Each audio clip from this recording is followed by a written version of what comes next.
เดี๋ยวน้อยเดี๋ยวผม ผมจะไปทำยาดูเอาผมดิ แล้วก็เรื่องก็แก้โต๊ะหรอ ไม่ได้ผมยังทำยาดูผมยังรักท่านอยู่ สอนทางราชการถ่ายรูปนะครับแล้วผู้บังคับบัญชาราชการบังคับได้คะแนนผ่านกันสิ ข้าวแม่กระดูกทองครับจากกองทัพเรือครับ โอ้ไม่ใช่มันจะสั่งใจตัว ถ้าเป็นภาษาพอจะปากหัวตัวเท่าครับตั้งนั้นนี่บอก คือทหารทั้งแรงกองทัพเรือครับ โอ้ให้ประเทศเราดิ้นไม่หนักเลย ทัพเรือก็เป็นข้อเพราะว่าทหารตก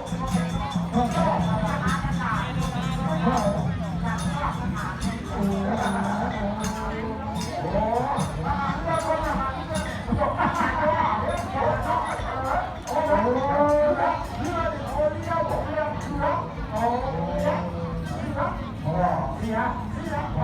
ขอประทานน้ำมันนะครับสำหรับพี่น้องแก่ผู้มีเกียรตินะครับคำนี้ไม่ใช่คำหยาบนะครับ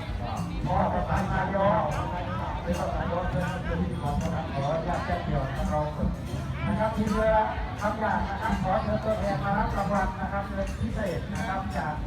ร้านอินเจริญนะครับสนับสนุนเรือนะครับจาก500 บาทนะครับสุดเป็นอาจารย์นะครับขอแป๊บนึงครับ